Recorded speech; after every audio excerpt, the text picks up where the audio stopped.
ఇవాళ మీ వల్ల రేవంత్ రెడ్డి లాంటి వ్యక్తి, తెలంగాణ ఉద్యమానికి సంబంధం లేని వ్యక్తి, కేసీఆర్ గారి కాలి గోటికి సరిపోని వ్యక్తి, ఆయన నిలబడి కేసీఆర్ గారిని చేయెత్తి చూపించి కేసీఆర్ గారి మీద సిబిఐ ఇవాళ నేను వేస్తా అని చెప్తున్నాడంటే కారణం ఎవరు దీనికి? నేను భరించిన, ఇదే హరీష్ రావు గారు, ఇదే సంతోష్ రావు గారు అనేక కుట్రలు చేసినా కూడా భరించిన. నా మీద ఓపెన్గా మీడియా మిత్రులందరితో రకరకాల మాటలు చెప్తే కూడా నేను భరించిన. నా పర్సనల్ అటాక్కి నేను ఎప్పుడు కూడా వాళ్ళను ఇంతవరకు పేరు పెట్టి పిలవలేదు, మాట్లాడలేదు. ఫస్ట్ టైం చెప్తున్నా. నేను ఎందుకోసం చెప్తున్నా? కేసీఆర్ గారికి ఈ వయసులో సిబిఐ ఎంక్వైరీ ఏందండి? ఎందుకోసం ఆ కర్మ పట్టింది? ఎందుకు భరించాలి? ఇటువంటి వాళ్ళని చూస్తూ ఎందుకోసం ప్రొటెక్ట్ చేసుకోవాలి? బీఆర్ఎస్ పార్టీ తమ్ములకు కోపం రావచ్చు, కానీ వాస్తవాలు చేదుగున్నా అప్పుడప్పుడు మాట్లాడుకుంటేనే, మందు తీసుకుంటేనే ఆరోగ్యం మంచిగా అవుతుంది. ఇట్లా చెప్పుకుంటూ పోతే చాలా చాలా అంశాలు ఉన్నాయి.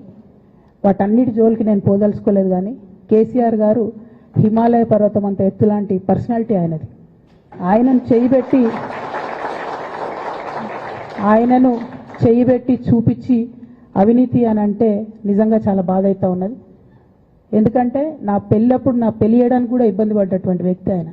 రాజకీయాలలో 40-50 ఏళ్ళు ఉంటే కూడా ఆస్తులు సంపాదించుకోలే కేసీఆర్ గారు. అనేక మంది వాళ్ళు మాట్లాడుతుంటారు, చాలా మాటలు మాట్లాడుతుంటారు, కానీ నాకు తెలుసు, నేను దగ్గరుండి ఆర్థిక పరిస్థితి చూసిన కాబట్టి ఎన్నడూ ఆయనకు ఆశ లేదు. అటువంటి మనిషిని పట్టుకొని సిబిఐ ఎంక్వైరీ ఇస్తాం, ఇదేస్తాం, అదేస్తాం. ఎవరు కారణం దీనికి అంతటికి? ఈ చేతగాని కాంగ్రెస్ ప్రభుత్వం మీ ఏసీబీ వాళ్ళు పోయి కాళేశ్వరంలో పనిచేసిన 3 ఇంజనీర్లను పట్టుకుంటే ఒక్కొక్క ఇంజనీర్ దగ్గర 100 కోట్ల ఆస్తులు వెళ్తే మీకు ఎందుకు ఎంక్వైరీ చేసే దమ్ము లేదు? వాళ్ళు వెనకాల ఎవరు ఉన్నారో ఎందుకు ఎంక్వైరీ చేస్తలేరు? ఖచ్చితంగా నేను ఇవాళ చెప్తా ఉన్నా, హరీష్ రావు గారు వెనుక, సంతోష్ రావు గారు వెనుక రేవంత్ రెడ్డి గారు ఉన్నారు. వాళ్ళని ఖచ్చితంగా కాపాడతారు. అన్ని విషయాలను వాళ్ళని ఏమనరు, వాళ్ళ గురించి ఏం మాట్లాడరు. బాణం ఎంతసేపు కేసీఆర్ గారి మీద ఉంటుంది. కేసీఆర్ గారిని మాట్లాడాలి, కేసీఆర్ గారిని బదనాం చేయాలి. కానీ దగ్గరుండి ఈ అవినీతి అనకొండలు బీఆర్ఎస్ పార్టీని ఏదైతే డిస్టర్బ్ చేసిండ్రో వాళ్ళని మాత్రం ఏమన్నారు. ఈ ఇంటర్నల్ అండర్స్టాండింగ్ అనేది ఎక్స్పోజ్ కావాలి. రేపటి నుంచి నేను ఛాలెంజ్ చేసి చెప్తున్నా కదా, రేపటి నుంచి ఏం మాట్లాడతారు తెలుసా? ఈ మొత్తం బ్యాచ్లన్నిటికీ సోషల్ మీడియా బ్యాచ్లు ఉన్నాయి. వీళ్ళందరికీ బాగా చాలా చాలా బ్యాచ్లు ఉన్నాయి. వాళ్ళంతా రేపటి నుంచి ఏమంటారు? నన్ను ఒకళ్ళు బీజేపీ ఆపరేట్ చేస్తుంది అంటారు, ఒకళ్ళు కాంగ్రెస్ ఆపరేట్ చేస్తుంది అంటారు, ఒకళ్ళు రేవంత్ రెడ్డి చెప్తే మాట్లాడుతుంది అంటారు, ఇంకోళ్ళు బండి సంజయ్ చెప్తే మాట్లాడుతుంది అంటారు. ఖబర్దార్ బిడ్డ, నేను ఎవరు చెప్తే ఆడేటటువంటి తోలుబొమ్మని కాదు. నాది నాది నాది నాది కేసీఆర్ బ్లడ్, నాది తెలంగాణ బ్లడ్. ఇండిపెండెంట్గా నేను అనుకున్న విషయాన్ని చెప్తున్నాను.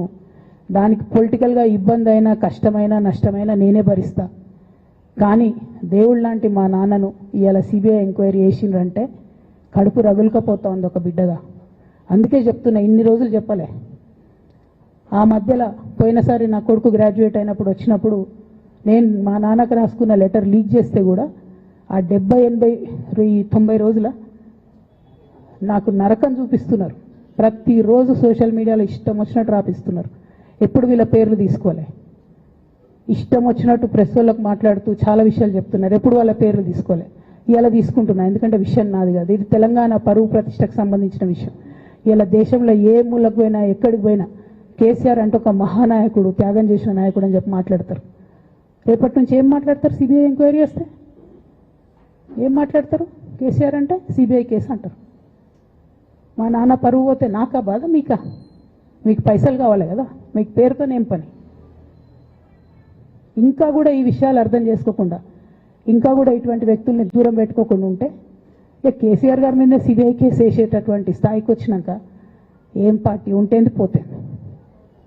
బీఆర్ఎస్ పార్టీ నాయకులు నన్ను తిట్టుకున్నా సరే, లోకల్ బాడీ ఎన్నికలలో నాకు నష్టం జరుగుతుంది అనుకున్నా సరే, మా నాన్న మీద సిబిఐ ఎంక్వైరీ పడ్డాక ఏముంది, తొక్కల ఎలక్షన్ ఒకటి గెలుస్తారు, ఒకటి ఓడిపోతారు. అసలు ఓడిపోయే పరిస్థితి ఎట్లా వచ్చింది? ఇటువంటి దుర్మార్గుల వల్ల కాదా వచ్చింది? ఆలోచన చేసుకోవాలి కదా.